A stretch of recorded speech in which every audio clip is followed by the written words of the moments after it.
Hello everyone. આજે આપણે ધોરણ 11માં ઇંગ્લિશ સબ્જેક્ટની અંદર યુનિટ 2 એમાં read 3 the secret of the machines આ પોએમને સમજવા પ્રયત્ન કરીશું. એમાં આવતા પ્રશ્નોના જવાબનું ડિસ્કશન કરીશું. પોએમનું ટાઇટલ છે the secret of the machines, એટલે કે યંત્રોનું રહસ્ય. આજે જે પોએમ શીખવાના છીએ એની અંદર યંત્રોના જન્મથી માંડીને આ યંત્રો મનુષ્યની કેવી રીતે મદદ કરે છે, આ યંત્રોની કઈ જરૂરિયાત હોય છે, આ બધી જ બાબતો આ પોએમમાં વર્ણવી છે. તો આપણે એને સમજીશું, શીખીશું. So let's start. The secret of the machines. We were taken from the orbit and the mine. અહીંયા વી સર્વનામ જે યુઝ થયું છે એ મશીન્સ માટે યુઝ થયું છે. એટલે જ્યારે પણ પોએમમાં તમે વી સર્વનામને જુઓ તો તમારે એવું માનવાનું કે અહીંયા મશીન્સની વાત થઈ રહી છે. We were taken from the ore bed. અહીંયા ઓર્બિટ વર્ડ છે જેનો મતલબ થાય છે ધાતુ મિશ્રિત માટી. We were taken from the orbit and the mine. Machines કહે છે કે અમને ધાતુ મિશ્રિત માટીમાંથી કાં તો પછી ખાણમાંથી મેળવવામાં આવે છે. એટલે કે ધાતુ મિશ્રિત માટી હોય કે ખાણમાંથી જે બધા ધાતુ મળતા હોય એ ધાતુઓને અલગ અલગ રીતે એના ઉપર કામ થતું હોય અને પછી મશીનનું સર્જન થતું હોય. તો મશીનનો જન્મ ક્યાંથી થયો? તો ઓર્બિટ કાં તો પછી માઇનમાંથી થયો, એવું અહીંયા સમજવાનું છે. We were taken from the orbit and the mine. અમને ધાતુ મિશ્રિત માટીમાંથી અને ખાણમાંથી મેળવવામાં આવે છે. We were melted. આ બધા ધાતુ મિશ્રિત માટીમાંથી કે ખાણમાંથી અલગ અલગ ધાતુ મળશે તો આને શું કરવામાં આવે છે? We were melted. આ બધાને પીગાળવામાં આવે છે. We were melted in the furnace and the pit. અહીંયા ફર્નેસ એટલે ભઠ્ઠી અને પીટ એટલે કે ખાડો. અમને ભઠ્ઠીમાં ખાડાની અંદર પીગાળવામાં આવે છે. We were cast. પીગાળ્યા પછી શું થાય છે? તો વી વર કાસ્ટ. કાસ્ટ એટલે બીબામાં ઢાળવું. જે શેપ આપવો હોય એ શેપના બીબાની અંદર આ પીગાળેલા મેટલને, પીગાળેલા ધાતુને નાખવામાં આવે છે. We were cast. અમને બીબામાં ઢાળવામાં આવે છે. And Roth. અને અમને ઘડવામાં આવે છે. એન્ડ હેમર્ડ. અને અમારા ઉપર હથોડીથી ટીપવામાં આવે છે. Two design. હથોડીથી કેમ ટીપવામાં આવશે? કે જેથી આ મેટલને યોગ્ય આકાર આપી શકાય. આ લાઈન ફરીથી સમજીશું. We were cast. અમને બીબામાં ઢાળવામાં આવે છે. And wrought. અમને ઘડવામાં આવે છે. And hammered to design. અને અમને યોગ્ય આકાર આપવા માટે અમારા ઉપર હથોડીથી ટીપવામાં આવે છે. એનાથી આગળ વી વર કટ એન્ડ ફાઇલ્ડ. અમને કાપવામાં આવે છે. એન્ડ ફાઇલ્ડ એટલે અમને ઘસવામાં આવે છે. And tooled. અમારા ઉપર ઓજારોથી કામ કરવામાં આવે છે. And gauged to fit. અને અમને ફિટ કરવા માટે અમને માપવામાં આવે છે. આ રીતે મેટલને યોગ્ય રીતે પ્રોસેસ થાય છે અને છેવટે કોઈ એક આકાર આપવામાં આવે છે. આ પ્રોસેસ છે જન્મથી માંડીને મશીન બનવા સુધીની. અહીંયા ક્વેશ્ચન છે તે સમજી લઈશું. Where do machines take birth from. Machines જન્મ ક્યાંથી લે છે? આપણે પહેલી જ લાઈનમાં સમજ્યા હતા. Machines take birth from orbit and the mine. Machines orbit અને માઇનમાંથી જન્મ લે છે.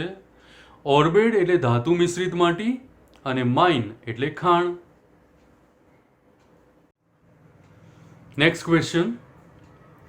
Vote were the processes of giving shape to machines. મશીનને યોગ્ય આકાર આપવા માટેની પ્રોસેસ કઈ છે? આન્સર જોઈ લઈશું. Machines are melted in the furnace. પહેલાં તો મશીન્સને ભઠ્ઠીની અંદર પીગાળવામાં આવે છે. Then they are cast. પછી એને બીબામાં ઢાળવામાં આવે છે. રોથ. એને ઘડવામાં આવે છે. હેમર્ડ. યોગ્ય આકાર આપવા માટે હથોડીથી ટીપવામાં આવે છે. ફોર ફાઇનલ શેપ, અને છેલ્લો આકાર આપવા માટે દે આર કટ, એમને કાપવામાં આવે છે. ફાઇલ્ડ, એમને ફાઇલ્ડ કરવામાં આવે છે એટલે કે એમને ઘસવામાં આવે છે. ટૂલ્ડ, એમના ઉપર ઓજારોથી કામ કરવામાં આવે છે. એન્ગેજ્ડ ટુ ફિટ, અને યોગ્ય રીતે ફિટ કરવા માટે એમનું માપ પણ લેવામાં આવે છે. આ આખી પ્રોસેસ છે કે જે રીતે મશીન્સને ઘડવામાં આવે છે. Next stanza. Sum water, coal and oil is all we ask. અહીંયા મશીન શું કહે છે? અમારે થોડુંક પાણી જોઈએ છે, અમારે કોલસો જોઈએ છે, અને થોડુંક ઓઇલ જોઈએ છે કે જેથી અમે અમારું કામ કરી શકીએ. આટલી એમની ડિમાન્ડ છે. સમ water, coal and oil is all we ask. અમારે તો ફક્ત થોડું પાણી, કોલસો અને ઓઇલ, આટલી જ વસ્તુ જોઈએ છે. અહીંયા ઇઝ આપેલું છે, પોએટ છે, ગમે તે લખી શકે. અહીંયા ગ્રામરને અને પોએમને કંઈ લેવા દેવા નથી. Second line. And a 1000 of an inch to give us play. And a 1000 of an inch to give us play. અમારે કામ કરવા માટે ઇંચનો 1000મો ભાગ જોઈશે. હવે આપણને વિચાર આવે કે ઇંચનો 1000મો ભાગ એટલે તો ઘણો ઓછો જગ્યા થઈ. આટલી ઓછી જગ્યામાં કોઈ પણ મશીન કેવી રીતે કામ કરશે? તો સ્ટુડન્ટ્સ, મેં અગાઉ જણાવ્યું એ રીતે અહીંયા આપણે પાર્ટિકલ સમજવાનો છે. કોઈ એક ધાતુનો કણ આપણી સાથે વાત કરતો હોય તેવું સમજવાનું છે. હવે આ લઈને સમજીશું. And a 1000 of an inch give us to play. ઇંચનો 1000મો ભાગ અમારે કામ કરવા માટે જોઈશે. એન્ડ નાઉ, અને હવે, if you will set us to our task, અને જો અમારી ડિમાન્ડ પૂરી કરશો, અમારી નીડ્સ પૂરી કરશો, અને પછી તમે અમને કામે લગાડશો. એન્ડ નાઉ, અને પછી, if you will set us to our task, અને પછી જો તમે અમને અમારા કામે લગાડશો, we will serve you 4 and 20 hours a day. તો પછી અમે દિવસના 24 કલાક તમારી સેવા કરશું. અમે સતત તમારી સેવા કરશું, તમારી મદદ કરશું. આવું મશીન્સ આપણને જણાવે છે. ફટાફટ આ ચારે લાઈન એકવાર ફરીથી જોઈ લઈશું. Some water, coal and oil is all we ask. અમારે થોડુંક પાણી, કોલસો અને ઓઇલ એટલું જ જોઈશે. And a 1000 of an inch to give us play. અને કામ કરવા માટે અમને ઇંચનો 1000મો ભાગ જોઈશે. And now, if you will set us to our task, અને પછી જો તમે અમને અમારા કામે લગાડશો, we will serve you 4 and 20 hours a day. તો પછી અમે તમારી 24 કલાક સેવા કરીશું. Question. What are the humble needs of machines? મશીન્સની જરૂરિયાતો શું હોય છે? Answer. Machines need only some water, coal, oil and 1000 of an inch to move about. મશીન્સની જરૂરિયાતો શું છે? તો થોડુંક પાણી જોઈએ છે, કોલસા જોઈએ છે, ઓઇલ જોઈએ છે, અને ઇંચનો 1000મો ભાગ કે જેથી એ કામ કરી શકે. આટલી જ જરૂરિયાતો મશીન્સની છે. Question number 4. What assurance is given by machines? આ મશીન્સ આપણને શું ખાતરી આપે છે? અશ્યોરન્સ એટલે ખાતરી આપવી. Answer. If the need of machines are fulfilled. જો યંત્રોની માગણી કે જરૂરિયાતો પૂરી કરવામાં આવે, દે ગીવ અશ્યોરન્સ ધેટ, તો આ યંત્રો એવી ખાતરી આપે છે કે they will serve us 24 hours a day.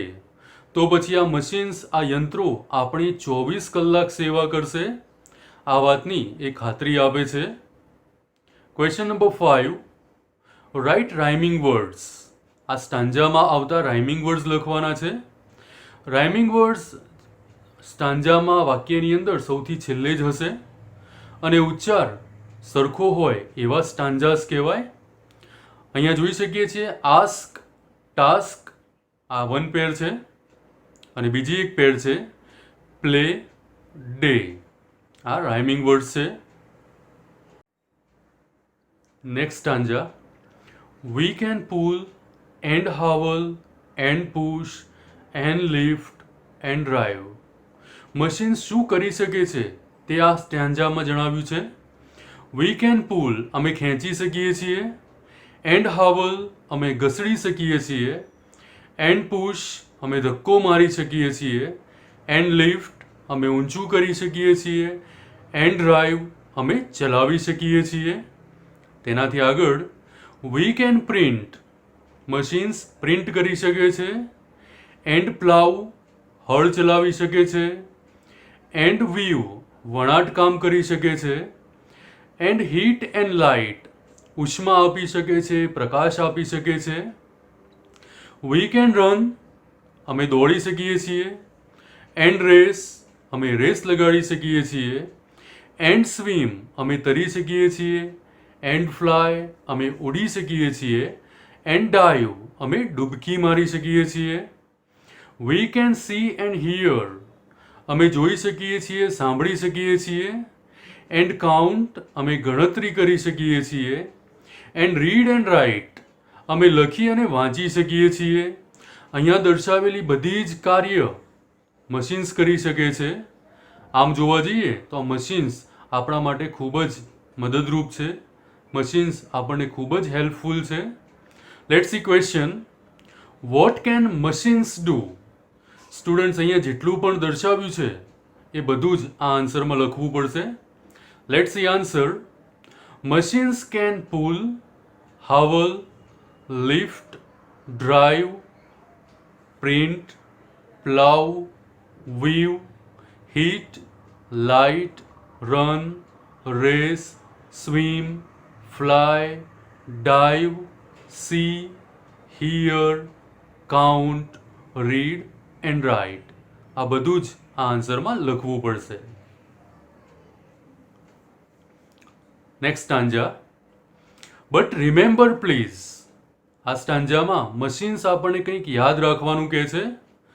But remember please the law by which we live. Machines આપણને જણાવતા કહે છે અમે જે કાયદા કે અમે જે નિયમથી જીવીએ છીએ તે મહેરબાની કરીને તમે યાદ રાખજો. We are not build to comprehend a lie. અહીંયા કોમ્પ્રિહેન્ડ એટલે ટુ અન્ડરસ્ટેન્ડ, સમજવું. મશીન્સ જણાવતા કહે છે we are not build to comprehend a lie. Lie એટલે ખોટું. કહે છે કે અમારું સર્જન એ રીતે થયેલું નથી કે જેથી અમે કોઈ પણ ખોટી કે જૂઠી બાબતને સમજી શકીએ. We can neither love nor pity nor forgive. Machines કહે છે અહીંયા નાઈધર આપેલું છે એટલે નકારનો ભાવ છે.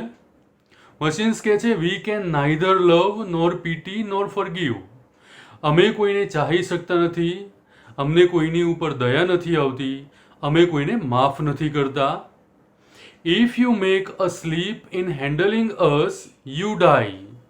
જો અમને ચલાવવામાં તમે જરા પણ ગફલત કે ભૂલ કરશો તો તમારું મૃત્યુ થઈ શકે છે. ફરીથી આ ચારે લાઈન સમજી લઈશું. But remember please the law by which we live. Machines આપણને કહે છે મહેરબાની કરીને તમારે અમે જે નિયમથી જીવીએ છીએ તે યાદ રાખવાનું છે. We are not built to comprehend a lie. અમને ખોટી બાબતોમાં કંઈ સમજણ પડતી નથી. We can neither love nor pity nor forgive. અમે કોઈને ચાહી શકતા નથી, અમને કોઈના ઉપર દયા નથી આવતી કે પછી અમે કોઈને માફ પણ નથી કરતા. If you make a slip in handling us you die. અમને ચલાવવામાં જો તમે જરા પણ ભૂલ કરશો તો તમારું મૃત્યુ થઈ શકે છે. આ બધી જ બાબત મશીન્સ આપણને યાદ રાખવાનું કહે છે. Let's see question. What does machine not comprehend. Machine કઈ બાબતને સમજી શકતું નથી? Machine does not comprehend a lie. Machine ખોટી બાબતને સમજી શકતું નથી. Question 8. What can machine not do. Machine શું નથી કરતું? Machine can not love, pity and forgive. Machine કોઈને ચાહી શકતું નથી, મશીનને કોઈના ઉપર દયા નથી આવતી, કે પછી મશીન કોઈને માફ પણ નથી કરતું. ક્વેશ્ચન ફરીથી સમજીશું. What can machine not do? Machine can not love, pity and forgive. Machine કોઈને ચાહી શકતું નથી, કોઈના ઉપર દયા કરી શકતું નથી, કે પછી તે કોઈને માફ કરી શકતું નથી. Question number 9. What happens if we make a mistake in handling the machines? જો મશીન્સને ચલાવવામાં આપણે ભૂલ કરીશું તો શું થશે? Answer: if we make a mistake in handling the machines, we may die. જો મશીન્સને ચલાવવામાં આપણે ભૂલ કરીશું તો કદાચ આપણું મૃત્યુ થઈ શકે છે. Next stanza. Though our smoke may hide the heavens from your eyes. અહીંયા મશીન્સ કહે છે કે અમારામાંથી જે ધુમાડો નીકળશે એ ધુમાડો કદાચ તમારી આંખોથી તમે આકાશને નહીં જોઈ શકો, કારણ કે ધુમાડો બધી જ બાજુ પ્રસરેલો હશે. તો અહીંયા હેવન એટલે આકાશ, સ્કાય સમજવાનું છે. ફરી સમજીએ. Though our smoke may hide the heavens from your eyes. અમારા ધુમાડાથી કદાચ તમે તમારી આંખોથી આકાશને નહીં જોઈ શકો. It will vanish. વેનિશ એટલે ડિસઅપિયર, અદૃશ્ય થઈ જવું. It will vanish and the stars will shine again. અહીંયા ઇટ એ સ્મોક માટે યુઝ થયેલું સર્વનામ છે. ઇટ વિલ વેનિશ એટલે કે આકાશમાં જે ધુમાડો છે તે અદૃશ્ય થઈ જશે, ડિસઅપિયર થઈ જશે. And the stars will shine again. અને ફરી એકવાર ઉપર આકાશમાં તારાઓ ચમકતા થશે. બીકોઝ કારણ કે for all our power and weight and size. Machines કહે છે અમારામાં ગમે તેટલી શક્તિ હોય, અમારું વજન ગમે તેટલું હોય, અમારું કદ ગમે તેટલું હોય, we are nothing more than children of your brain. અમે તમારા મગજની એક પેદાશ છીએ, એનાથી વધારે અમે કશું જ નથી. કારણ કે ગમે તેવડા મોટા મોટા મશીન્સ આપણે જોઈ શકતા હોય, પણ એનું સર્જન કરનાર તો કોઈ માણસ જ હોય. ગમે તેટલું પાવરફુલ મશીન હોય, ગમે તેવડું મોટું મશીન હોય, એને કંટ્રોલ કરવાની શક્તિ માણસની અંદર છે, કારણ કે આ મશીન જ મનુષ્યના મગજની પેદાશ છે. ફરીથી બધી જ લાઇન્સ જોઈ લઈશું. Though our smoke may hide the heavens from your eyes. અમારા ધુમાડાથી કદાચ તમે ઉપર આકાશને નહીં જોઈ શકો. It will vanish. આ ધુમાડો અદૃશ્ય થઈ જશે, ડિસઅપિયર થઈ જશે. And the stars will shine again. અને ફરી એકવાર આકાશમાં તારા ચમકતા થશે. બીકોઝ કારણ કે for all our power and weight and size.